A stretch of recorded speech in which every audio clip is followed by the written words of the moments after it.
रामपुर गांव में एक सेठ रहता था। सेठ बहुत ही कंजूस था। पैसा निकालने में उसकी जान निकलती थी। एक बार सेठ के मित्र ने उनसे कहा, मित्र, माघ का महीना चल रहा है, चलिए गंगा स्नान के लिए चलते हैं। लेकिन सेठ जी ने साफ साफ इनकार कर दिया और अपने घर आ गए। जब वो घर आए तो उनकी पत्नी ने कहा, सुनिए, माघ का महीना चल रहा है, आस पड़ोस के सब लोग गंगा स्नान के लिए जा रहे हैं, चलिए हम भी गंगा स्नान करके आते हैं। सेठ जी ने कहा, तुम्हारा दिमाग खराब हो गया है, वहाँ पर इतने पांडे होते हैं, इतना पैसा मांगते हैं, कोई ज़रूरत नहीं है। सेठ जी की पत्नी ने कहा, तो क्या हुआ, पुण्य का काम है, चलिए ना, चलते हैं। पत्नी के आगे आखिर किसकी चलती है। सेठ जी को जाना पड़ा। सेठ जी अपनी पत्नी के साथ गंगा स्नान के लिए चले गए। अब वो वहाँ पहुँचकर मन ही मन सोच रहे थे कि यहाँ पर तो भीड़ है, हर घाट पर इतने सारे पांडे भी खड़े हैं, जहाँ भी जाऊँगा स्नान करूँगा तो ये पांडे तो पैसा मांगेंगे, चलो अगले घाट पर चलता हूँ। यह सोचते सोचते सेठ जी अगले घाट पर गए। वहाँ पर भी बहुत भीड़ थी। उन्होंने सोचा कोई ऐसा जगह ढूंढता हूँ जहाँ पर कोई ना हो, ताकि पांडे को पैसा ना देना पड़े। यह सोचते सोचते चलते चलते वह एक शमशान घाट के किनारे पहुँच गए। उन्होंने देखा यहाँ तो कोई नहीं है। उन्होंने सोचा ये सबसे अच्छी जगह है, यहाँ कोई पांडा भी नहीं है, पैसा भी नहीं देना पड़ेगा, यहीं स्नान कर लेता हूँ। सेठ जी ने वहाँ पर स्नान किया। सामने शिवजी सब देख रहे थे। शिवजी ने एक ब्राह्मण का रूप धारण किया और सेठ जी के पास आ गए। शिवजी ने बोला, मुझे 1 रुपया दक्षिणा दो। सेठ जी ने कहा, तुम कौन हो। शिवजी ने कहा कि मैं ये मेरा क्षेत्र है और मैं यहाँ का पांडा हूँ। सेठ जी ने कहा, मैं तो पैसे लाया नहीं हूँ। शिवजी ने कहा, ठीक है, मैं रजिस्टर में तुम्हारा उधार लिख लेता हूँ, तुम अपना पता ठिकाना दे दो, मैं तुम्हारे घर आकर ले लूँगा। सेठ जी ने अपना एड्रेस दे दिया। यह कहकर सेठ जी अपनी पत्नी के साथ स्नान कर वापस घर आ गए। कुछ दिन बीते तो शिवजी उसी ब्राह्मण के रूप में सेठ जी के घर गए और दरवाज़ा खटखटाया। दरवाज़ा खटखटाने पर सेठ जी की पत्नी बाहर आई और पूछने लगी, आप कौन हैं। तब शिवजी ने कहा कि सेठ जी पर मेरा 1 रुपया उधार है, मैं वो लेने आया हूँ। सेठ जी की पत्नी अंदर गई और सेठ जी को बोला कि बाहर कोई आया है और वो आपसे 1 रुपया मांग रहा है। सेठ जी ने कहा कि तुम उनको बोल दो मैं घर पर नहीं हूँ। सेठ जी की पत्नी बाहर आई और उसने शिवजी को बोला कि मैं तो भूल ही गई थी, मेरे पति तो घर पर नहीं है, वो तो बाज़ार गए हैं। शिवजी ने कहा, ठीक है, कोई बात नहीं, मैं यहीं पर उनका इंतज़ार कर लेता हूँ, तब तक तुमने खाना तो बनाया ही होगा, कुछ खाना दे दो, मैं खाना खाते खाते सेठ जी की प्रतीक्षा करूँगा।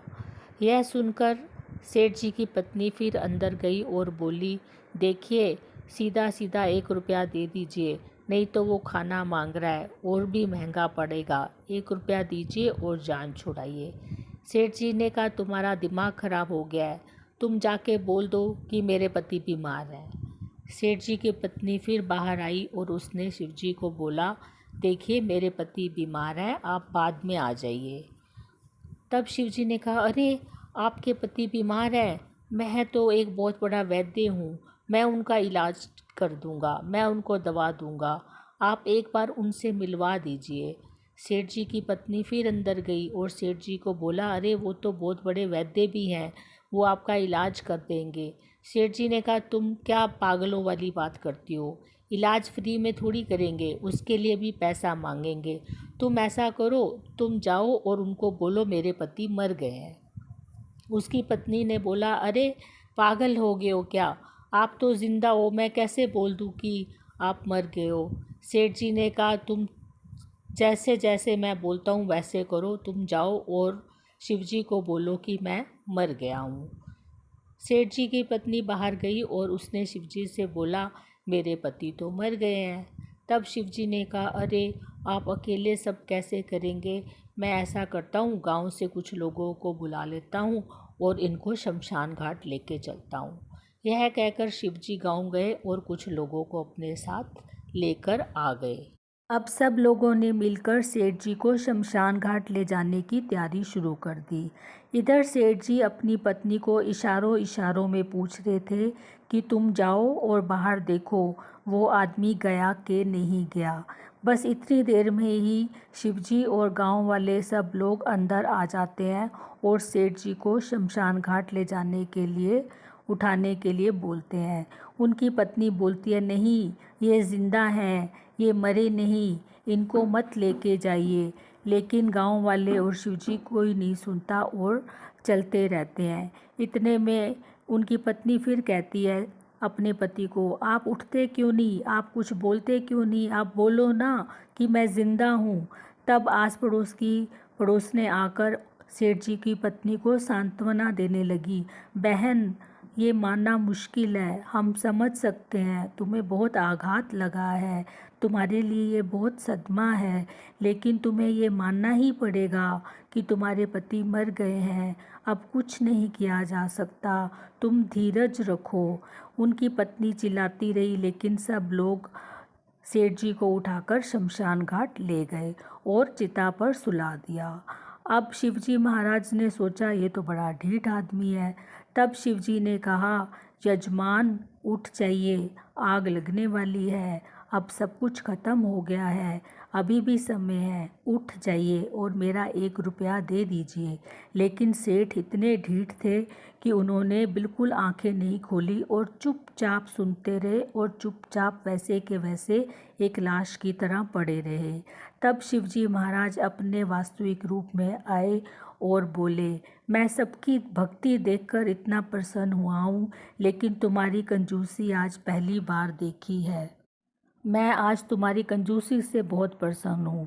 बोलो, तुम्हें क्या वरदान चाहिए। तब सेठ जी ने कहा, महाराज, मेरा 1 रुपये का कर्ज माफ़ कर दीजिए। और शिवजी महाराज ने कहा, तथास्तु। So this was a very small and funny story of today. I hope you would like it. Please press the like button and motivate me. Thank you so much for watching the video. Thank you once again.